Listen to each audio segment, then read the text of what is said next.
sinar matahari musim panas yang terik, pasir pantai yang keemasan, ombak yang bergulung. Kalau bukan karena waktunya tidak tepat, melihat kata-kata ini saja sudah bisa membayangkan sebuah pemandangan indah.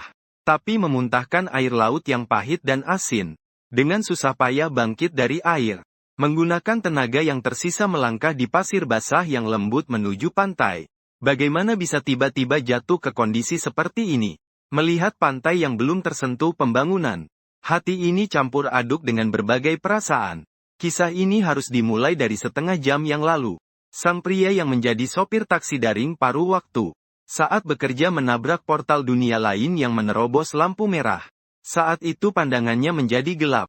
Ketika membuka mata, dia sudah berada di dunia ini. Sebuah dunia paralel yang sebagian besar sama dengan kehidupan sebelumnya.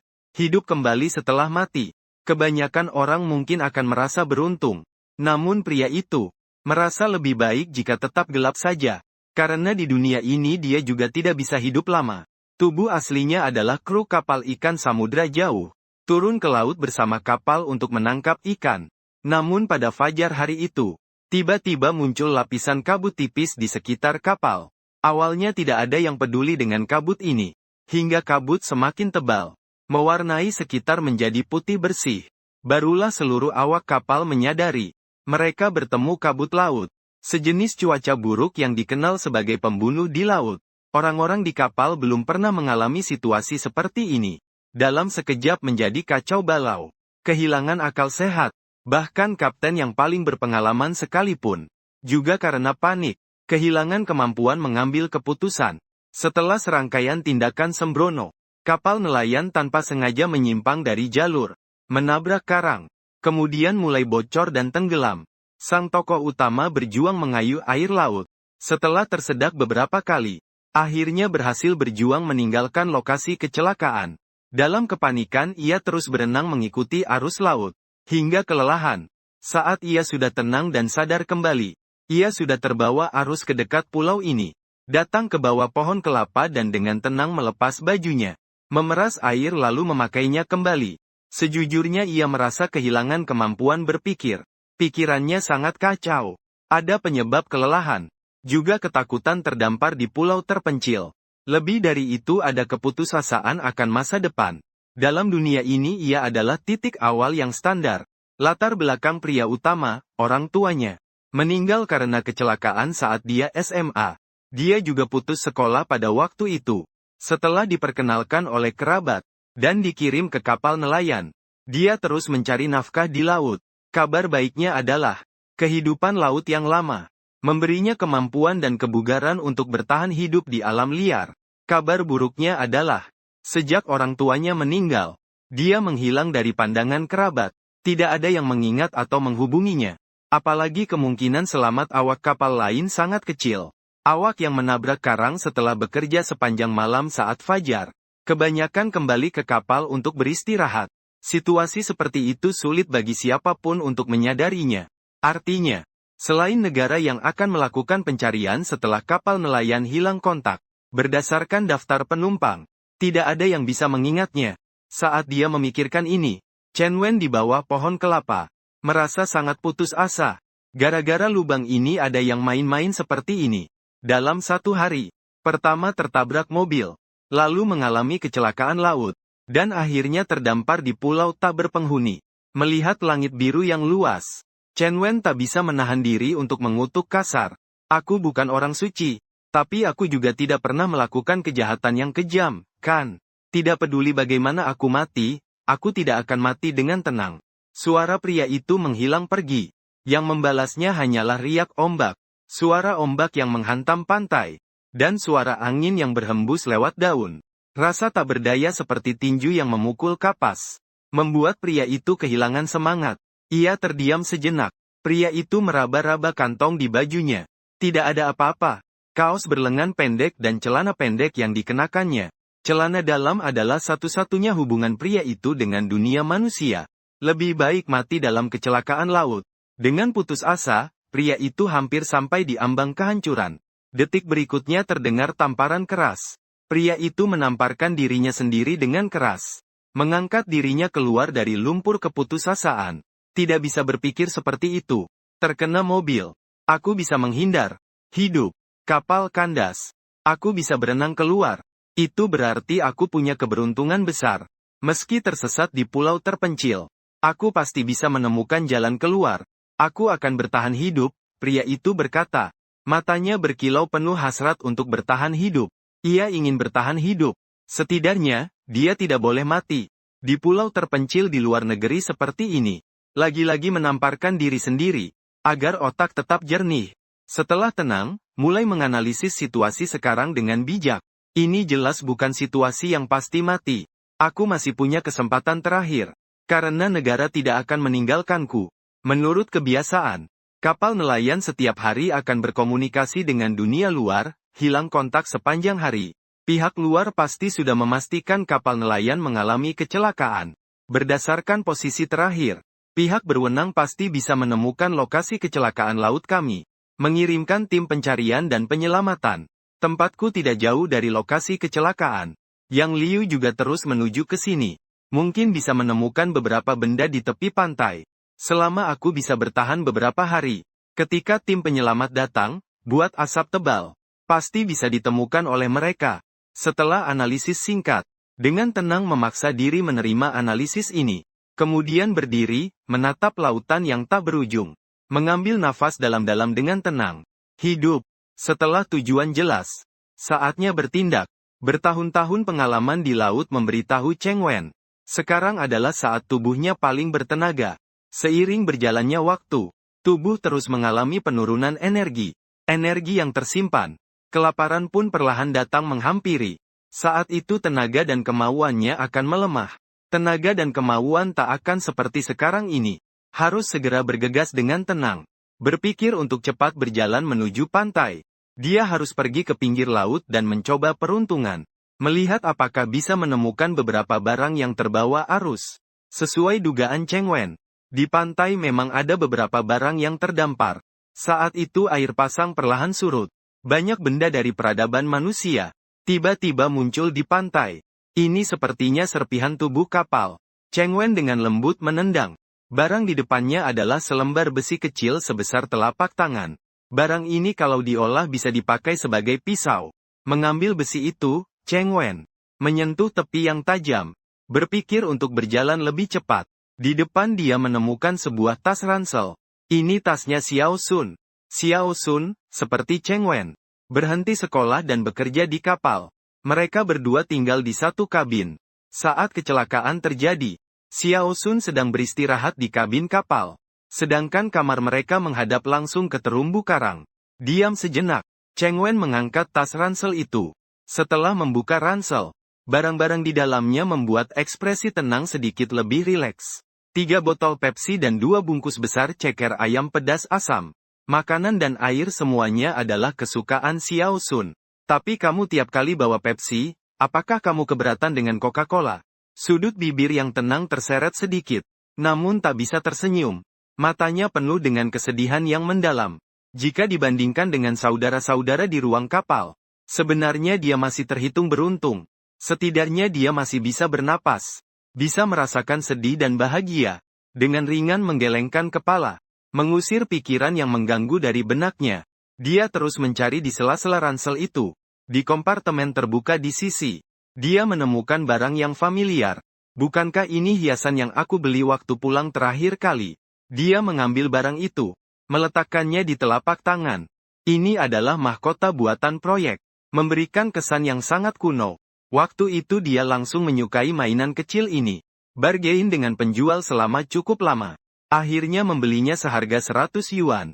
Bahkan membuat Xiao Sun menertawakan beberapa kali. Barang ini tidak bergunakan. Dia memainkan mahkota itu dan hendak mengembalikannya ke tempat semula. Namun pada saat itu, mahkota proyek itu tiba-tiba hancur dan lenyap. Namun dalam benak yang tenang, tiba-tiba muncul sesuatu yang aneh. Warisan druid telah dimulai. Penerima warisan tenang belum mencapai tingkat pemula. Saat ini kamu benar-benar tidak mengerti tentang druid. Poin warisan spiritual. Mendapatkan poin warisan setiap selesai berlatih di alam liar. Fungsi saat ini adalah ekstraksi atau penjarahan. Ekstraksi atau penjarahan. Druid menghormati aturan alam. Untuk ciptaan alam. dapat mengekstrak atribut dengan menjinakkan atau berteman, atau dapat berburu atau menggunakan atribut penjarahan. Perhatikan setiap ekstraksi atau penjarahan akan memilih satu dari 3 atribut untuk dijinakkan. Ekstraksi pasti menghasilkan atribut positif. Berburu atau menjarah pasti mengaktifkan atribut negatif. Tidak ada perpustakaan atribut saat ini. Tidak ada sistem pengetahuan saat ini. Setelah membaca novel daring lebih dari 10 tahun, hal dalam benak yang tenang itu sudah sangat dikenal. Beruntung. Setelah menabrak karang, keberuntungan buruk akhirnya berakhir. Dari buruk ke baik. Saat tenang mengumpulkan bahan. Di sisi selatan pulau yang terletak di Pasifik ini, di arah yang berlawanan dengan yang tenang, sekelompok orang lain juga datang ke pulau itu. Namun berbeda dengan pasifnya yang tenang. Mereka datang dengan sukarela. Para penonton sekalian, ini adalah lokasi rekaman siaran langsung laboratorium bertahan hidup di pulau terpencil. Pada episode kali ini kami berada di sebuah pulau terpencil tanpa penghuni di Samudra Pasifik. Tempat ini jauh dari peradaban, tepat di tengah lautan lepas. Dan 10 pria dari berbagai profesi akan melakukan tantangan bertahan hidup di alam liar selama 40 hari di sini.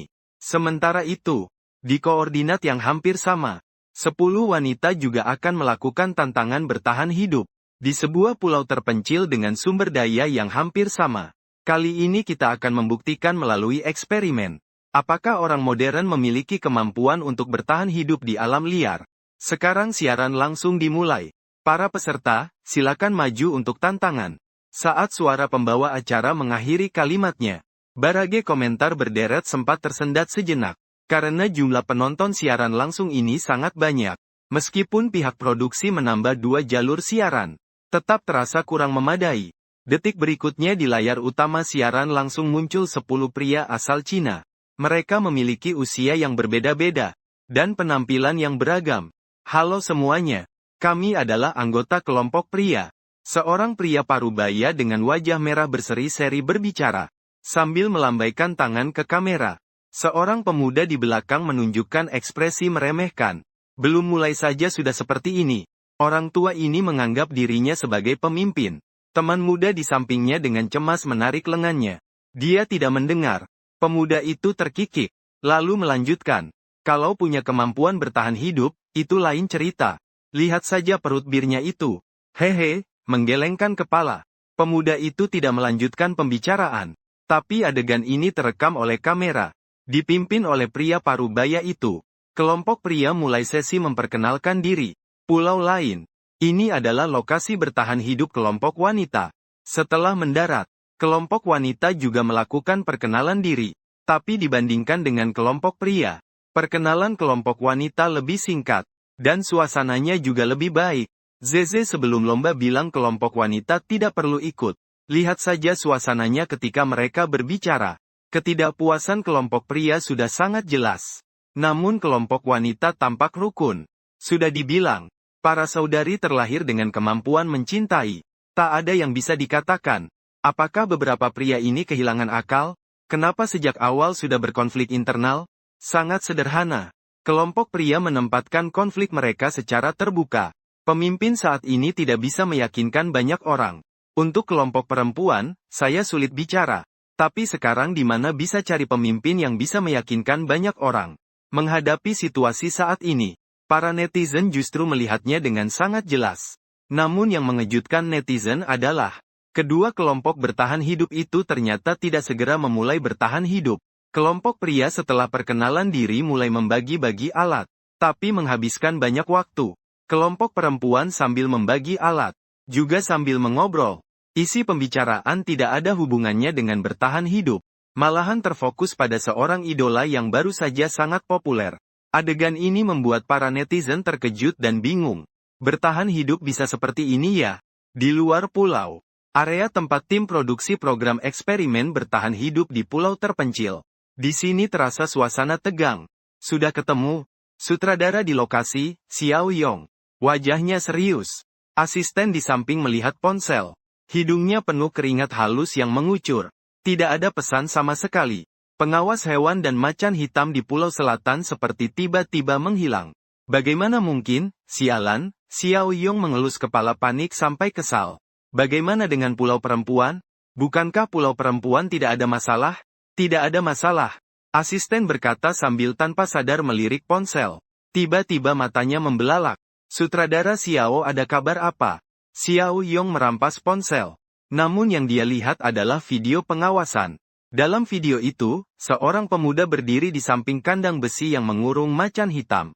Pemuda itu merokok sambil menelepon. Punggungnya menghadap kandang besi. Dia sama sekali tidak menyadari kunci di kandang di belakangnya. Setelah pengangkutan terjadi perubahan bentuk fatal. Kuncinya rusak. Ditambah lagi buff punggung menghadap binatang liar penuh. Saat menghadapi pelatih binatang yang membelakanginya, keinginan berburu dalam tulang macan hitam itu terpicu sepenuhnya. Dia menyiapkan gerakan berburu. Dengan diam-diam menggunakan kepala membuka pintu kandang besi. Pelatih binatang muda tampaknya menyadari sesuatu yang tidak beres. Dia memutuskan sambungan telepon. Berbalik. Kamera hanya menangkap sebuah bayangan hitam. Bayangan itu menabrak pelatih binatang. Wajah pemuda itu menunjukkan ekspresi tidak percaya. Semua sudah terlambat. Macan hitam menghilang dari kamera. Pemuda itu dengan menyakitkan menutup lehernya dan berlari keluar. Dia juga menghilang dari kamera. Di akhir gambar, bayangan hitam yang melambangkan macan hitam melarikan diri ke utara. Sialan, ini yang mereka sebut pelatih binatang profesional. Asan benar-benar tidak dapat dipercaya. Xiao Yong mengumpat dengan kasar. Bertahun-tahun pengalaman pengambilan gambar di alam liar. Dia menemukan banyak kesalahan pelatih binatang. Tidak memeriksa kandang secara langsung. Merokok di depan hewan. Membelakangi binatang buas. Melaporkan hal ini dan kejadian yang terjadi kepada sutradara utama. Memberitahunya, Pulau Selatan sekarang menghadapi risiko yang tidak terkendali. Meskipun macan hitam akhirnya melarikan diri ke utara, para penyintas ada di selatan. Tapi siapa yang tahu apakah binatang itu akan datang ke selatan mencari makan karena lapar. Selain itu, usir pelatih wanita di pulau itu. Kelompok orang India ini jelas saja omong kosong. Mengusap peluh sambil memberi perintah. Dia masih ingat 2 minggu lalu. Rekan kerjanya dengan penuh semangat mengemukakan pendapat. Kita bisa menyewa pelatih profesional dan gangster. Agar para penyintas dapat berinteraksi dengan macan hitam tanpa mereka sadar. Ini pasti akan menghasilkan gambar yang menarik. Dan kebetulan aku mengenal pelatih dan macan hitam seperti itu. Sekarang hahaha. Dengan kelompok ini, apa jenis acara survival reality show yang bisa dibuat? Ini benar-benar sebuah tim amatir yang besar. Kejadian tak terduga seperti ini sampai bisa terjadi. Xiao Yong menunggu kabar dari sutradara utama untuk menghentikan siaran survival. Namun di luar dugaannya, setelah laporan dikirim, tidak ada reaksi sama sekali. Xiao Yong menatap layar. Perasaan aneh muncul dalam hatinya dengan tenang. Sekarang dia tidak berani sedikit pun santai. Saat tenaga masih ada, dia berhasil menyelamatkan banyak barang di tepi pantai. Di bawah pohon kelapa, Yin Liang dengan tenang mengeluarkan semua barang. Diletakkan di tanah untuk dikeringkan di tempat teduh. Selain ransel dan makanan, dengan tenang. Dia juga menemukan tas selempang kapten kapal. Dan koper penyimpanan salah satu awak kapal lainnya. Hanya itu saja, dengan tenang. Dengan susah payah dia menyeret barang-barang itu ke bawah pohon kelapa. Dia mengeluarkan makanan dari ransel kecil milik Xiao Sun. Diletakkan di tempat teduh untuk dikeringkan. Sementara itu dia melihat ke tas selempang kapten kapal. Kapten bernama Zhao. Berusia sekitar 50 tahun. Kesehatannya sangat baik. Orangnya juga baik, tapi sangat pelit terhadap siapapun. Di dalam tasnya ada identitas, beberapa uang tunai serta foto keluarga 3 orang kapten itu. Dengan teliti Yin Liang memeriksa tas selempang itu. Akhirnya hanya menemukan satu barang yang berguna. Sebuah pisau tentara Swiss kualitas rendah. Sejenis pisau lipat multifungsi yang dijual murah di Pinduoduo. Sedangkan koper penyimpanan awak kapal lainnya berisi beberapa pakaian ganti. Serta 5 apel yang dibungkus plastik, 3 pisang yang mulai menghitam. Selain itu, masih ada setengah toples goji berry dan sebuah cangkir termos plastik. Ini semua yang bisa ditemukan. Chen Wen menarik napas dalam-dalam dengan tenang.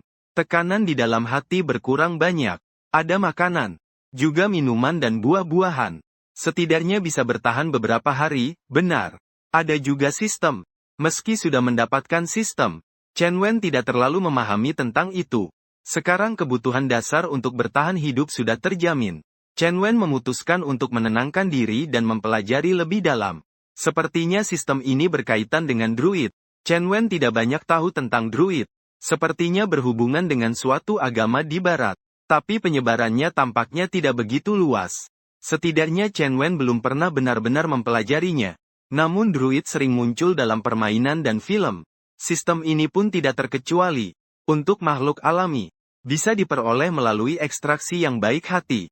Atau melalui penjarahan yang jahat untuk mendapatkan kata-kata kunci. Mengenai kata-kata kunci, Chen Wen menggaruk kepala. Melihat apel ini, sepertinya termasuk makhluk alami juga. Duduk berandai-andai. Lebih baik langsung mencoba. Setelah sibuk sepanjang malam dan pelarian pagi ini, Chen Wen sudah sangat haus dan lapar. Makan sebuah apel untuk mengganjal perut. Sekalian membersihkan debu di tangan. Chen Wen mengeluarkan apel dari kantong plastik. Krak, sekali gigitan.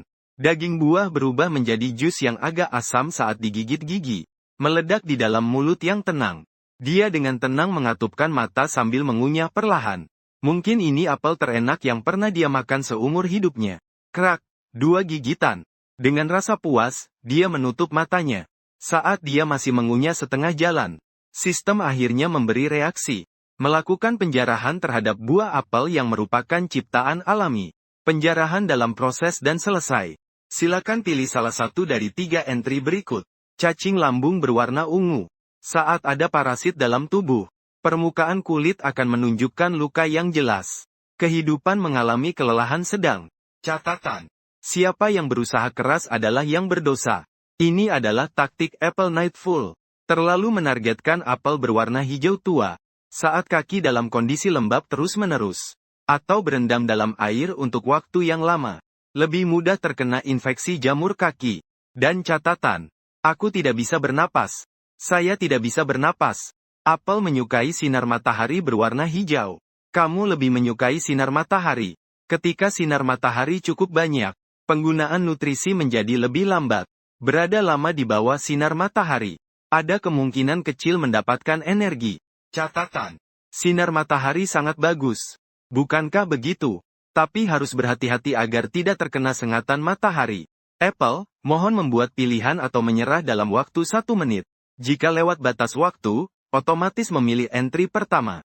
Level entry dari yang terendah ke tertinggi adalah putih, hijau, biru, ungu, emas. Waduh, entry ternyata punya arti seperti ini. Dia yang tenang membuka matanya lebar-lebar. Tak tahan menghirup napas dingin. Ini adalah meringkas sifat ciptaan alam menjadi entry. Ditransformasikan ke manusia. Selain itu, level entry tampaknya juga berhubungan dengan sifat asli ciptaan alamnya.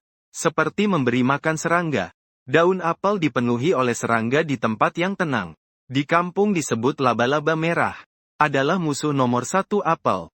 Kakek dari kehidupan sebelumnya adalah petani buah. Setiap musim gugur dan dingin harus menyiapkan langkah pencegahan terhadap laba-laba merah. Misalnya mengumpulkan ranting kering dan daun rontok. Membakarnya secara terkonsentrasi. Seluruh keluarga turun tangan. Mengikis kulit pohon tua. Menyemprotkan pestisida dan lain-lain, kesan mendalam bagi yang tenang.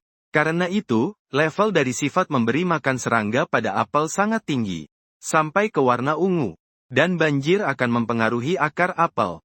Menyebabkan akar sulit bernapas. Akhirnya menyebabkan akar membusuk.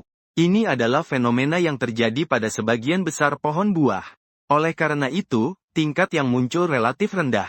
Si yang juga seperti itu. Melihat waktu hampir habis, Chen Wen dengan tenang dan tegas memilih kata ketiga. Si yang hanya punya 1 kata positif. Kalau bukan dia, siapa lagi yang akan dipilih? Setelah memilih, di depan Chen Wen, si yang berubah menjadi cahaya hijau muda. Menyatu ke dadanya. 2 kata lainnya berubah menjadi bubuk ayam dan hilang tanpa jejak.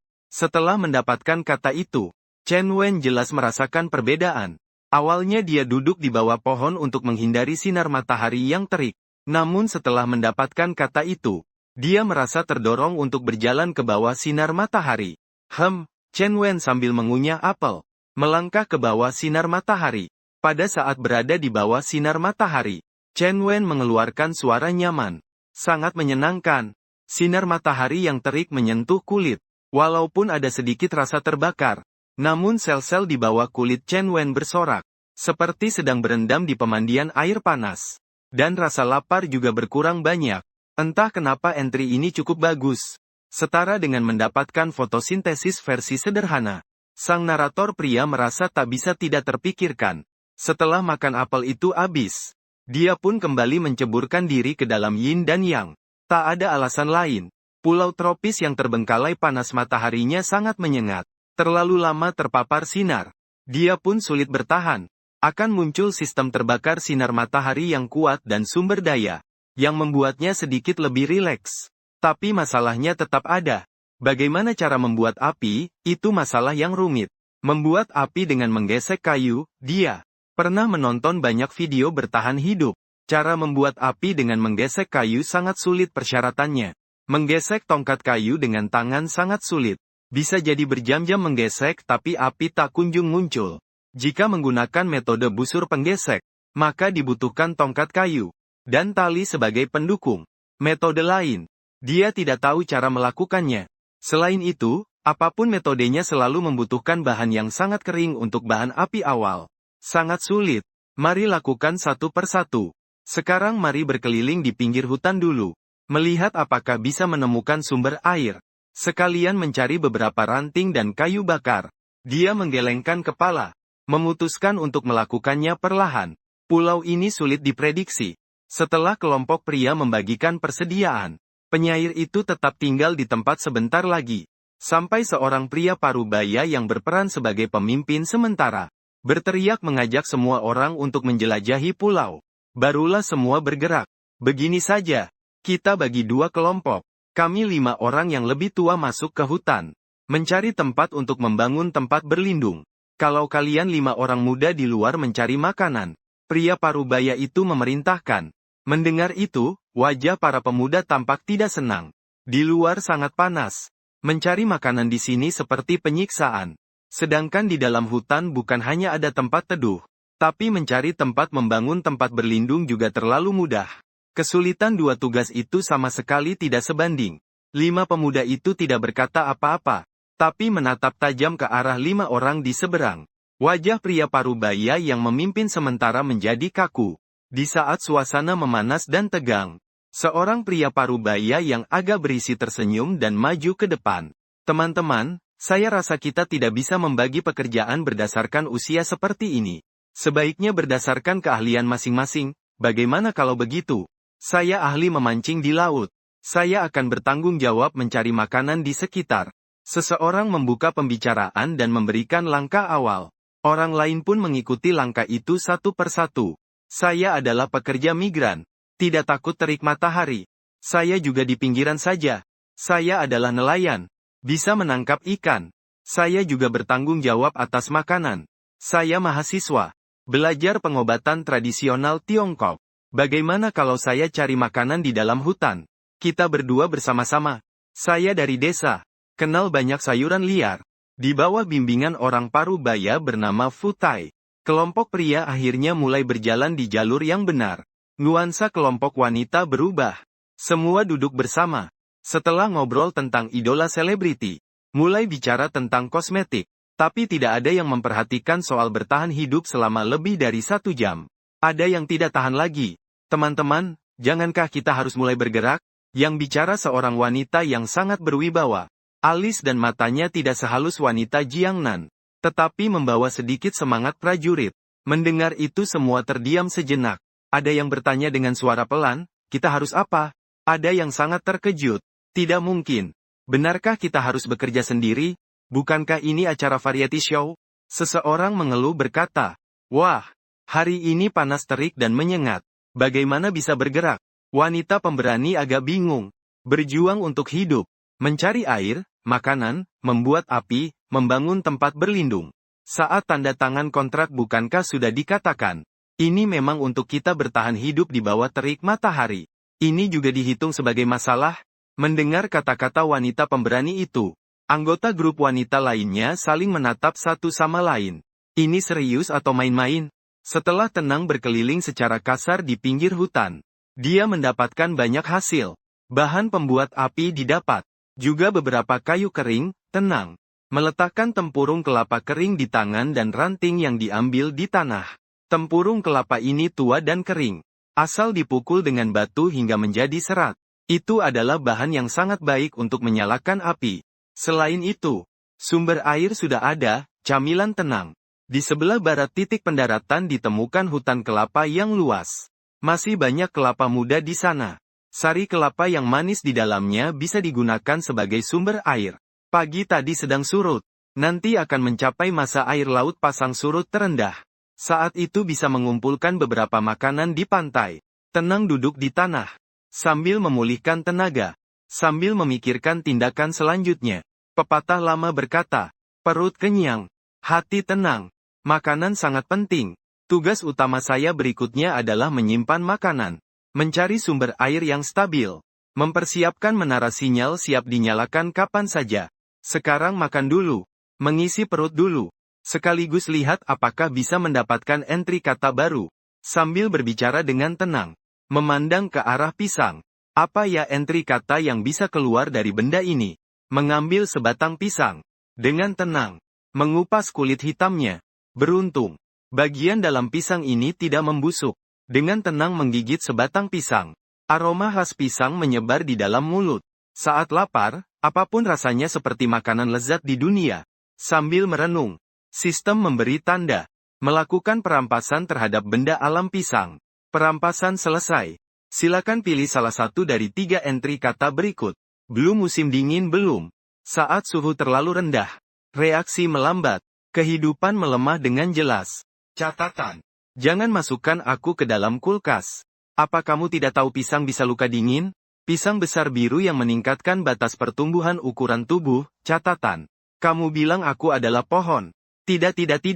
Aku hanya sebatang rumput yang lebih besar ukurannya. Kehidupan pisang yang kuat. Ungu, kamu lebih sulit mati. Setelah tubuh terluka, kemampuan pemulihan meningkat secara signifikan. Tapi harus perhatikan konsumsi nutrisi. Catatan ya. Bawakan aku kematian.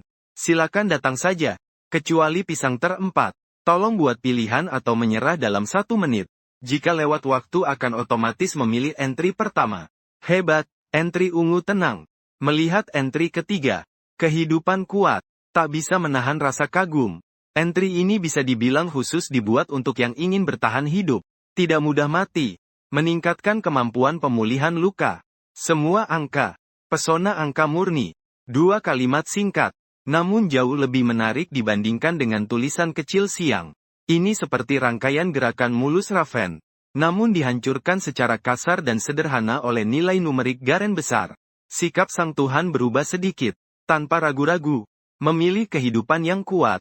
Ketika cahaya ungu pecah dengan tenang. Merasa kekuatan baru yang sama sekali berbeda. Tubuh yang lelah seketika menjadi segar kembali. Hanya saja rasa lapar menjadi lebih parah. Ini mungkin satu-satunya efek sampingnya. Bangkit dan memeriksa tubuh sesaat setelah itu. Dengan mantap memutuskan memanfaatkan waktu pemulihan tubuh. Segera menyalakan api. Karena sebentar lagi dia harus pergi mencari laut. Beberapa makhluk di laut memang bisa dimakan sebagai sashimi. Namun memiliki risiko diare. Dan di alam liar. Risiko seperti ini harus dihindari sebisa mungkin. Karena diare di alam liar bisa melemahkan selama beberapa hari. Atau dalam kasus berat, kematian akibat dehidrasi. Api adalah penggerak penting yang membawa manusia ke zaman Neolitikum. Dengan api, manusia dapat memasak makanan, mengusir rasa dingin, mengusir binatang buas. Dan bagi para penyintas, api adalah salah satu elemen kelangsungan hidup yang sangat penting. Seorang penyintas pernah menyimpulkan, untuk hidup nyaman di alam liar, kamu harus memiliki sumber air yang stabil, api unggun, makanan yang cukup serta tempat berlindung yang aman. Terutama bagi Chen Wen. Sekarang kebutuhan Chen Wen akan api mencapai tingkat tertinggi. Baik untuk memasak makanan selanjutnya maupun menyuling air laut. Untuk memperoleh air tawar. Bahkan untuk membuat asap tebal.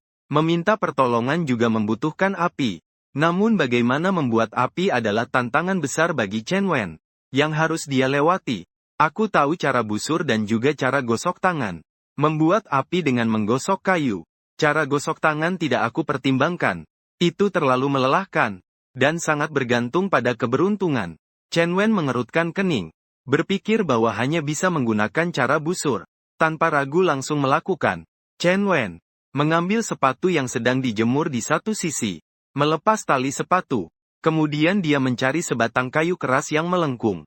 Mengikat tali sepatu pada kayu itu sebagai alat busur. Cari kayu kering lurus lainnya yang berfungsi sebagai bor. Yaitu tongkat pengambil api. Selain busur dan bor, juga harus ada papan pengambil api. Saat Chen Wen mengumpulkan bahan-bahan, dia mendapatkan banyak tempurung kelapa. Syukurlah kepada Tuhan. Selama waktu ini sepertinya tidak hujan di pulau. Kulit kelapa sangat kering. Karena itu stabil. Berencana menggunakan kulit kelapa sebagai papan pengambil api. Kemudian bagian paling penting adalah tinder. Stabil masuk ke hutan. Mencari sebuah batu. Memilih kulit kelapa dengan hati-hati. Akhirnya dia memilih yang menurutnya paling kering. Terus memukul dengan batu.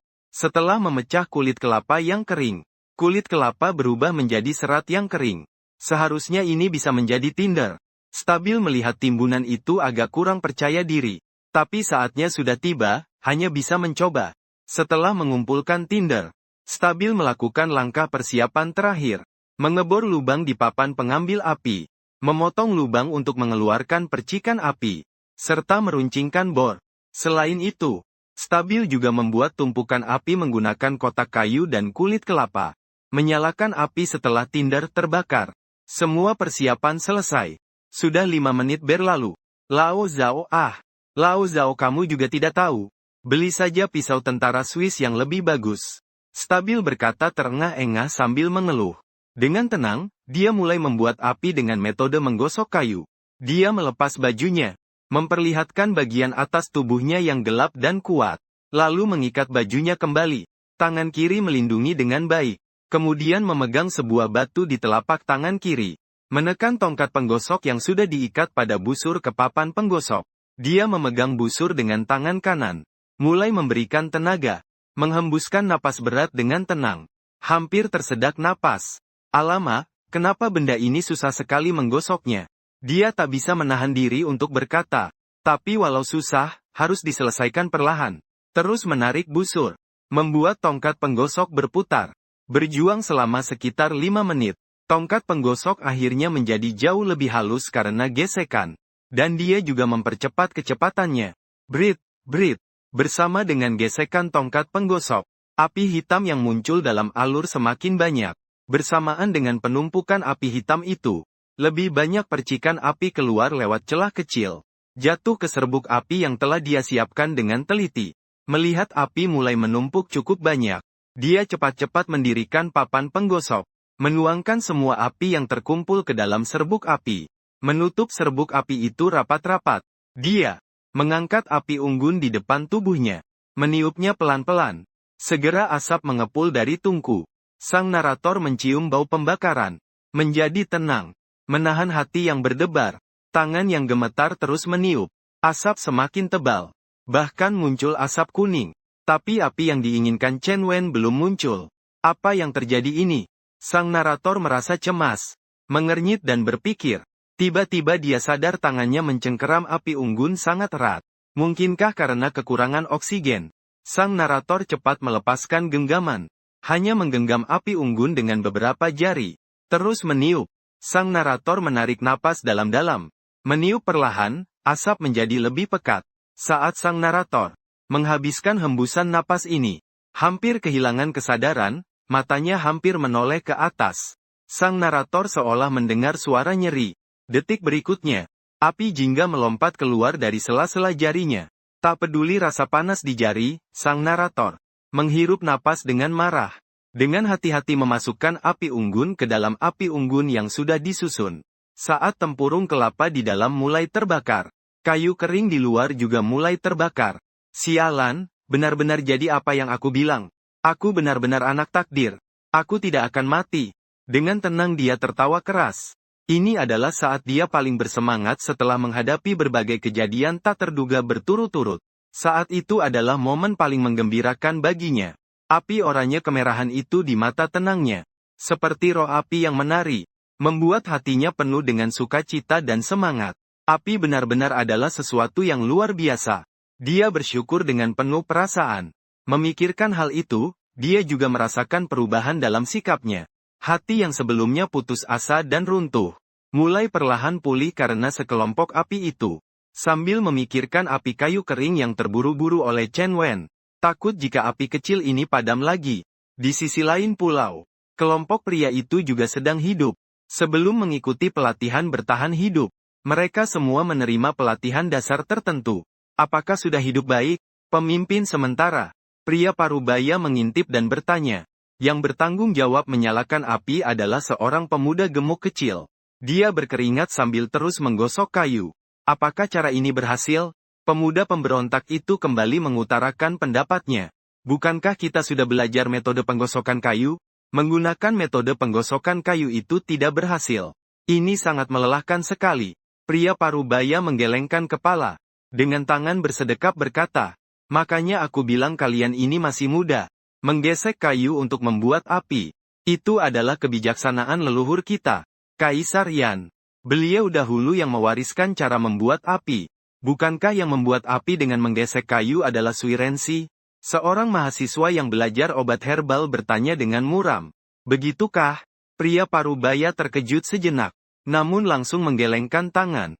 Itu tidak penting. Yang penting kita tidak boleh melupakan cara leluhur kita. Menggunakan cara orang asing itu seperti tidak ada jiwanya. Paham? Belum sempat pria parubaya melanjutkan bicara. Pemuda pemberontak itu langsung mengumpat kesal. Kayaknya jiwa itu bukan kau yang gesek ya. Gemuk kecil, jangan dengarkan dia.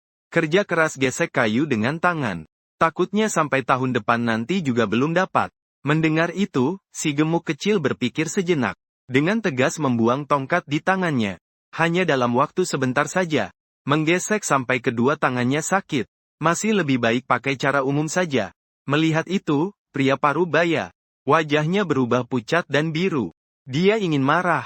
Tapi melihat tubuh muda pemberontak yang kuat membuatnya ragu-ragu. Untunglah pria parubaya yang kaya datang tepat waktu.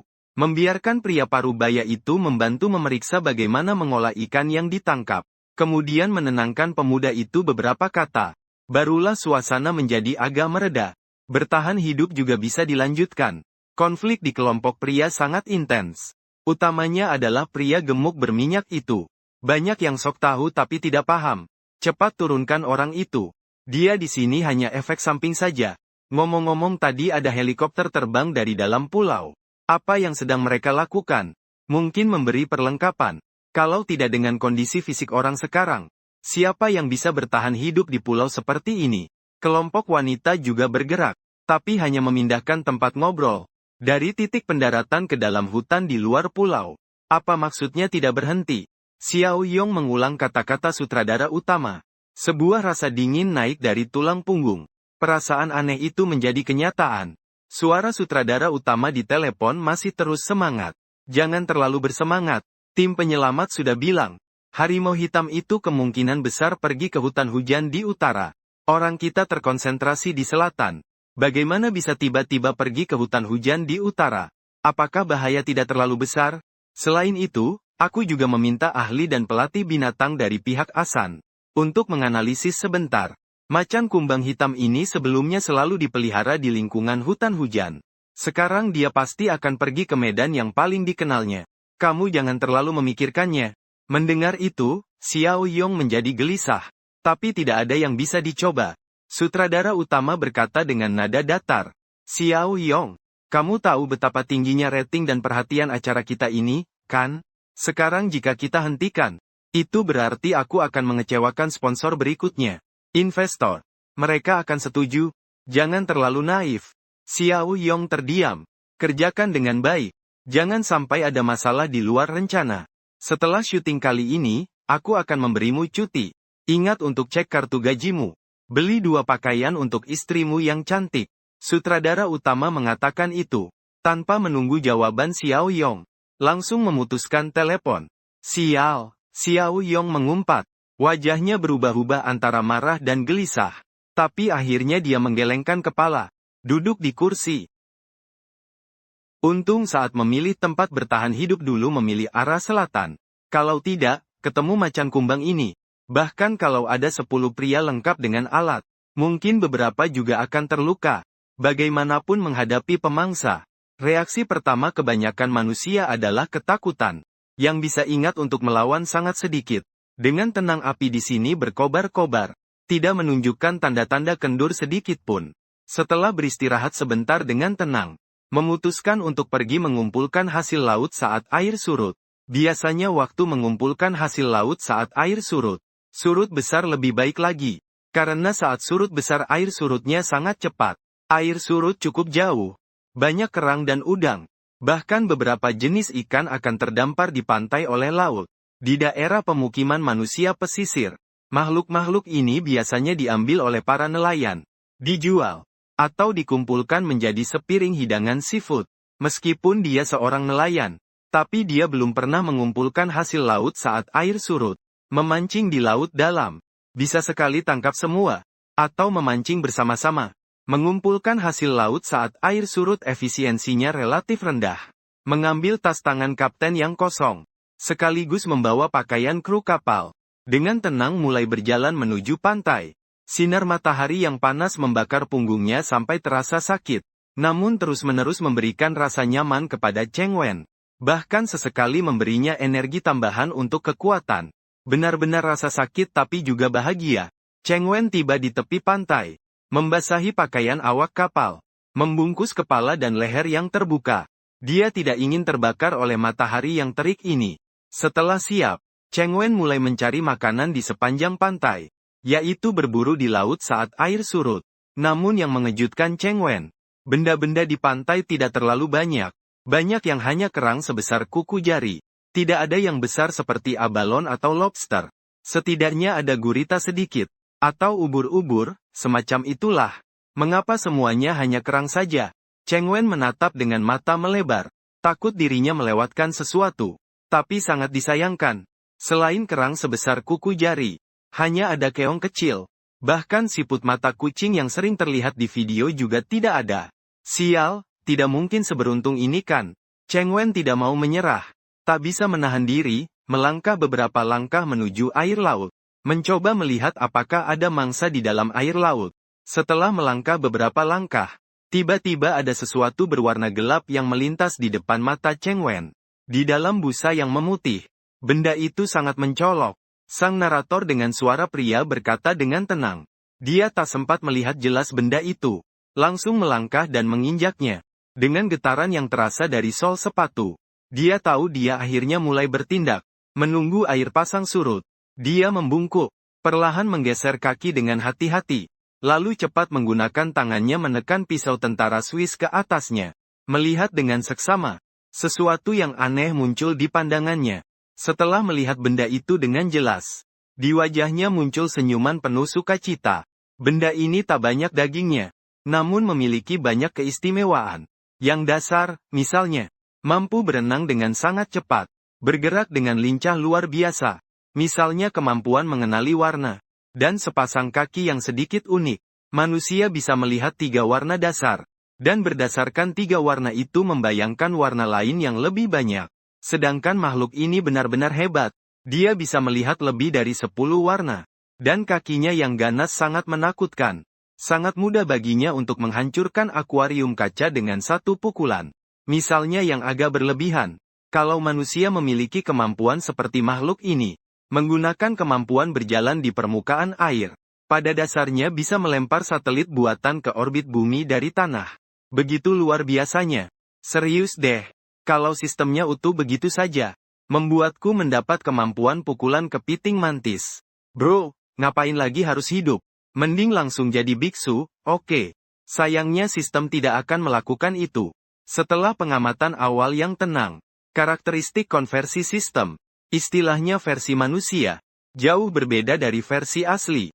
Chen Wen berpikir memasukkan kepiting mantis di bawah kakinya ke dalam tas selempang. Selain itu, nama ilmiah kepiting mantis ini adalah mantis shrimp atau shrimp valley. Itu yang dengan sekali pukulan bisa menghancurkan akuarium ikan. Bisa dikatakan sepupunya bernama mantis shrimp burung gereja. Semua itu didapat Chen Wen saat duduk di kapal nelayan. Mendengar para awak kapal membual. Karena di lingkungan laut seperti itu, membual adalah cara terbaik menghabiskan waktu. Dan isi membualnya umumnya berkisar pada lautan yang menjadi sumber penghidupan awak kapal. atau tentang wanita. Setelah menyimpan kepiting mantis dengan baik, Chen Wen melanjutkan berjalan. Tak lama kemudian, ia menemukan sesuatu lagi. Apakah ini jejak tidur pasir? Chen Wen mengulurkan tangan dengan ragu. Dia menyentuh butiran pasir di tanah. Dia dengan hati-hati menggali pasir itu.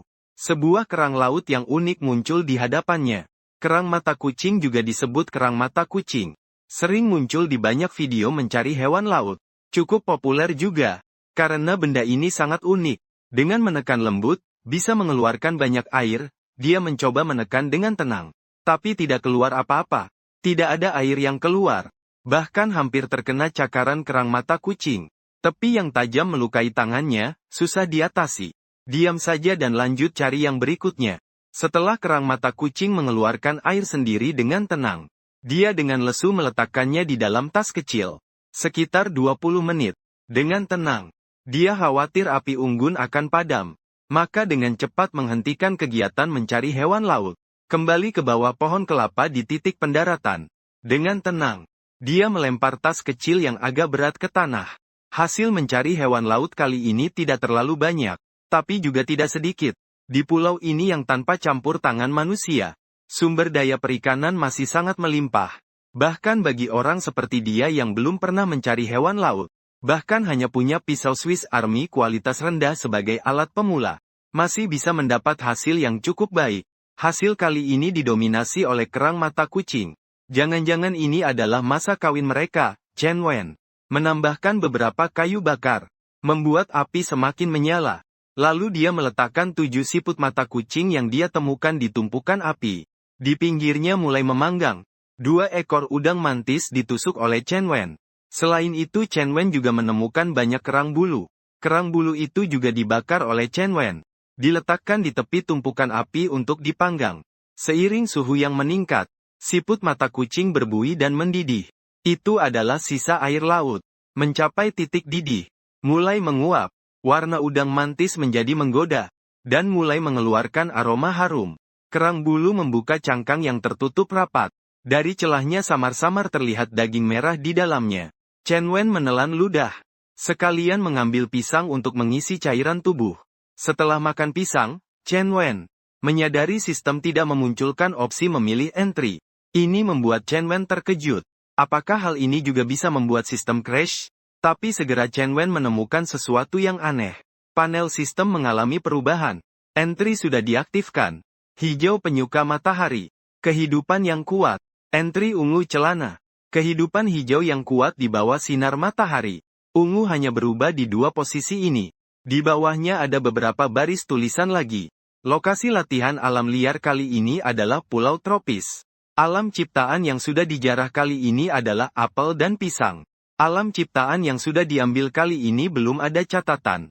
Untuk penjarahan dan pengambilan alam ciptaan yang sama jenisnya, hanya bisa dilakukan sekali saja setelah mengeluarkan poin latihan. Setelah itu bisa menjarah atau mengambil poin latihan sekali lagi. Ini benda tenang sekali. Tidak ada sedikit pun. Artinya penjarahan jenis yang sama. Tanpa poin latihan. Hanya bisa menjarah sekali. Aku pikir bisa menjarah beberapa kali. Tenang sedikit kecewa. Di saat yang sama sangat menantikan 3 kata berikutnya.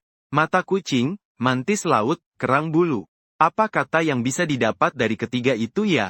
Menunggu sebentar lagi. Setelah memastikan seafood benar-benar matang, tenang. Barulah dia mencari 2 batang kayu. Mengambil mata kucing dan kerang bulu satu persatu. Dia juga memecahkan setengah tempurung kelapa dengan batu. Untuk dijadikan mangkuk. Akhirnya tenang mengeluarkan tusuk sate mantis laut itu. Untuk makan kenyang kali ini. Dia juga membuka 1 kaleng cola. 1 bungkus biskuit kering. Mulai dari mantis laut. Mencium aroma kulit udang kupas yang terbakar. Chen Wen sudah tidak sabar. Mengupas kulit udang kupas. Cangkangnya yang keras. Daging udang putih lembut terekspos di udara. Saat disentuh tangan. Lembut dan kenyal dengan stabil. Membuat mata terpaku. Dagingnya yang harum.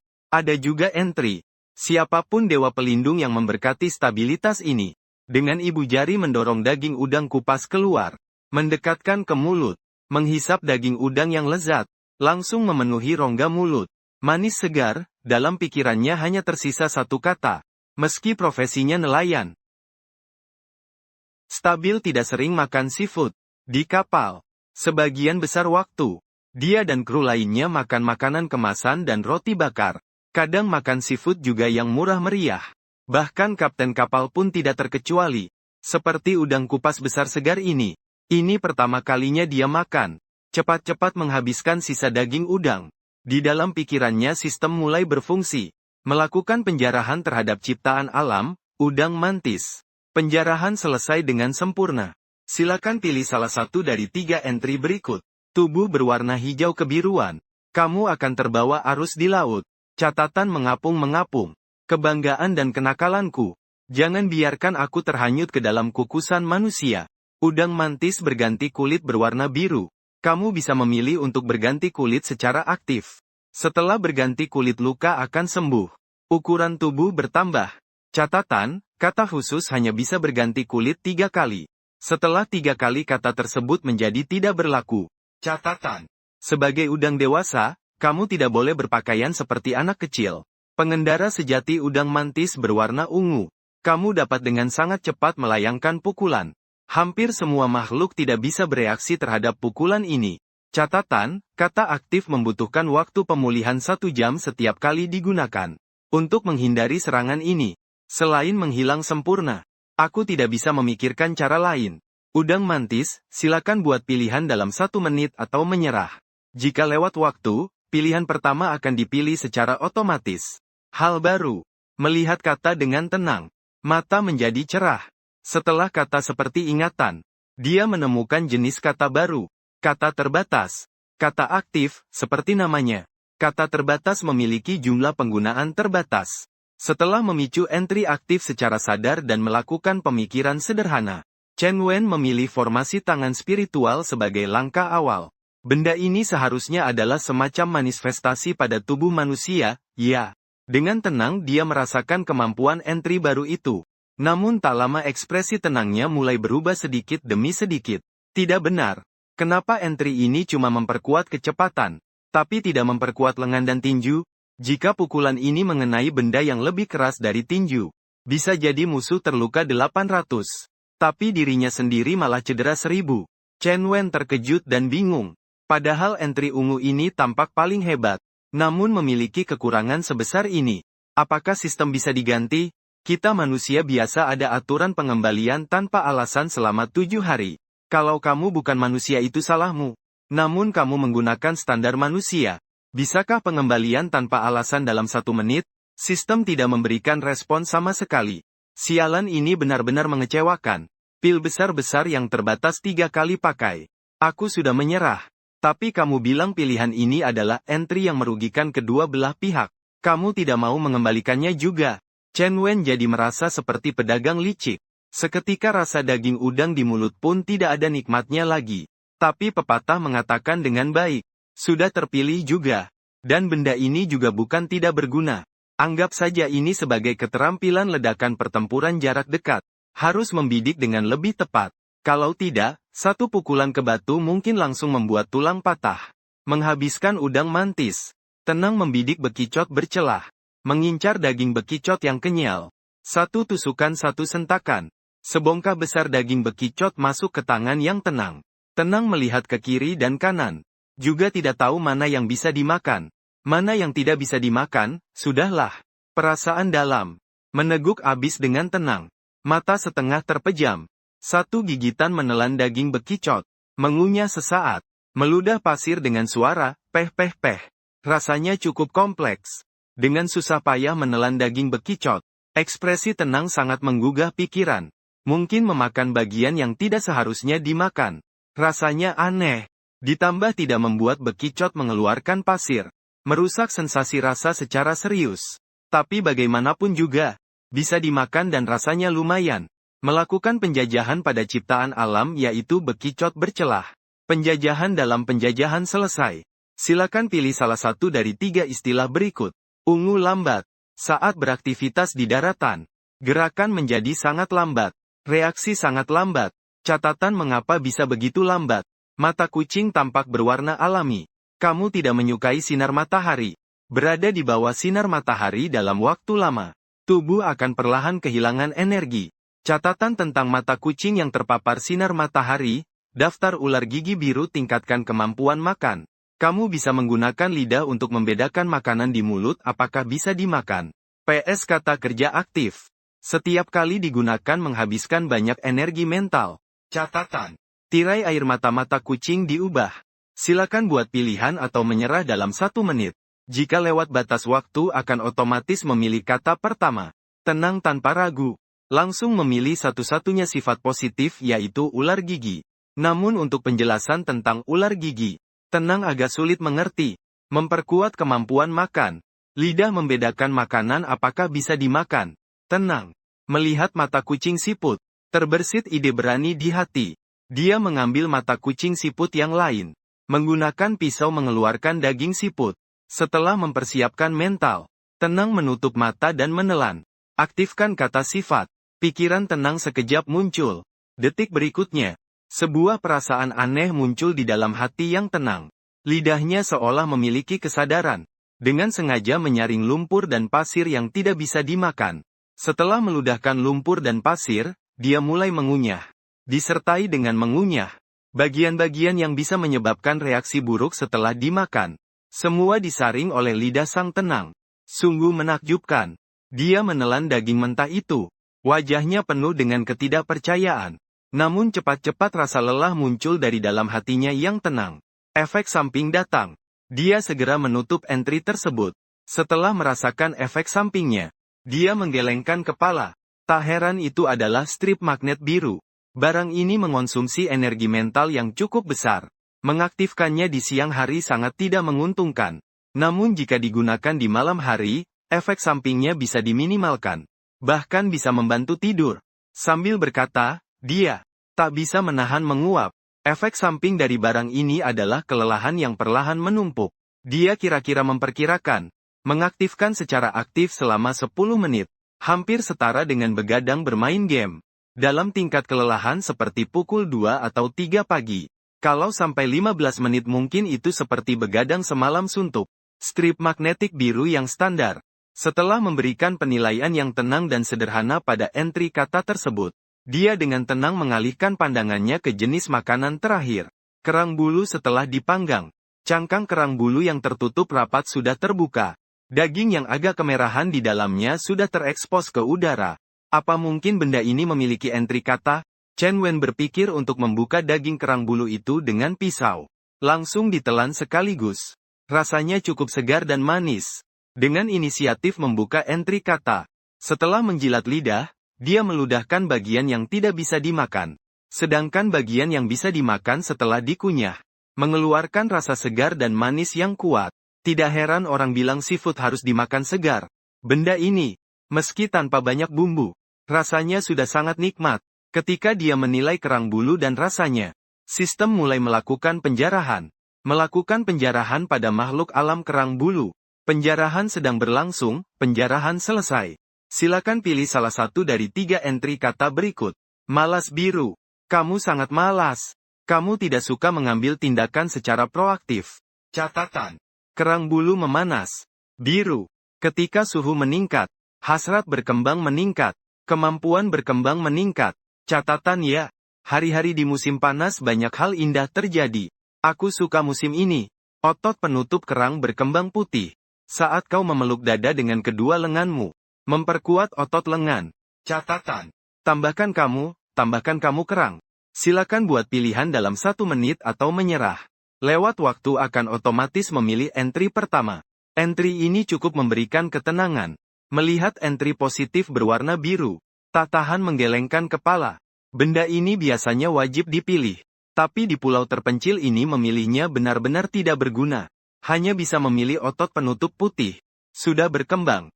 Setelah memilih ketenangan mencoba kemampuan entry baru cukup biasa. Peningkatan kekuatan cukup nyata. Tapi tidak banyak. Lebih baik daripada tidak sama sekali lah. Ketiga entry mendapatkan ketenangan. Juga mempercepat kecepatan makan. Saat makan biskuit padat. Minum cola. Sistem tidak menunjukkan reaksi. Ini semakin memastikan ketenangan. Sistem hanya bisa merampas dan mengekstrak makhluk hidup alami.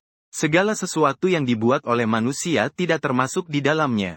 Setelah makan, Melihat sekilas matahari terik di luar, dengan tenang dan tegas memilih untuk berbaring sebentar di bawah pohon, menghindari panas terik. Di sisi lain pulau, kelompok pria akhirnya berhasil menyalakan api. Sama seperti ketenangan, kemunculan api sangat membangkitkan semangat kelompok pria. Yang lebih mengejutkan penonton adalah, setelah pria parubaya memberikan ikan panggang kepada pemuda nakal, suasana yang awalnya tegang pun mereda cukup banyak. Pemuda nakal itu jarang menunjukkan senyum ramah. Secara langsung mengungkapkan rasa terima kasihnya. Adik kecil ini benar-benar jujur ya. Kalau harus marah ya dimarahi. Kalau harus puji ya dipuji, benar-benar apa adanya. Tidak bisa dikatakan apa-apa. Om ini juga tidak buruk.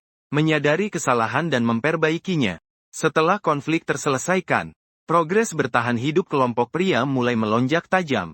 Bagaimana dengan kelompok wanita? Setelah konfirmasi pagi hari yang panjang, orang-orang di Pulau Wanita akhirnya sadar dengan jelas. Tim produksi benar-benar serius. Benar-benar ingin mereka bertahan hidup di pulau terpencil ini. Lalu bagaimana cara bertahan hidupnya? Duh, aku benar-benar tidak bisa bertahan hidup ya. Aku datang cuma dengar harus buat surat magang saja. Kita pisah saja ya. Separuh cari makanan di pantai. Separuh lagi ke hutan cari air. Sekarang sudah tengah hari. Menghadapi kelaparan dan ketidakpastian, semua orang tanpa sadar mulai merasa takut. Setelah anggota pertama down, itu aku yang pilih. Mengerti? Aura Huayun menenangkan semua orang.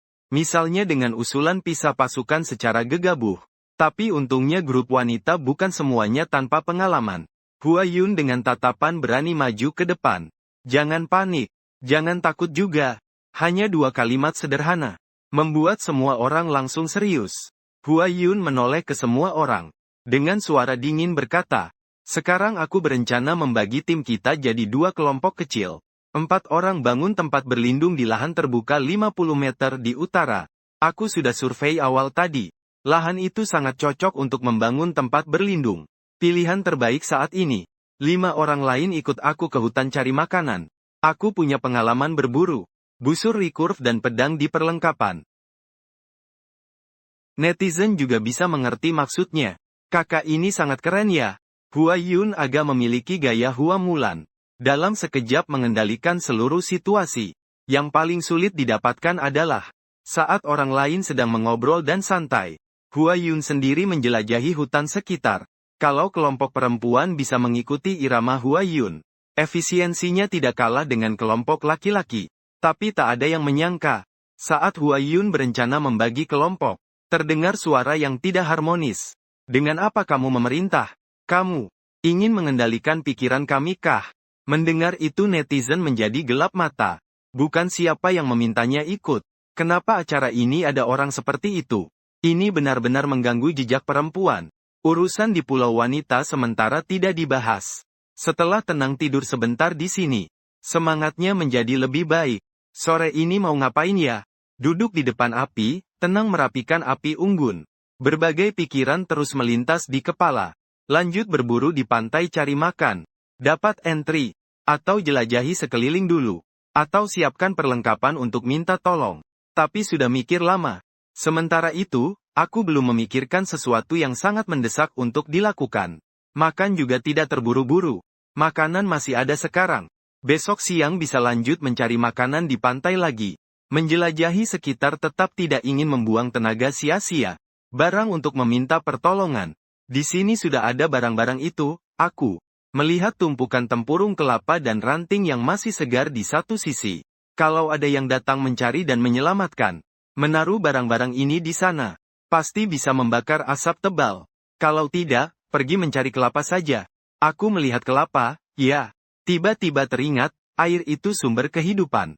Di pulau tropis yang terpencil ini, tanpa air, pasti tidak bisa bertahan hidup. Meskipun aku punya cola.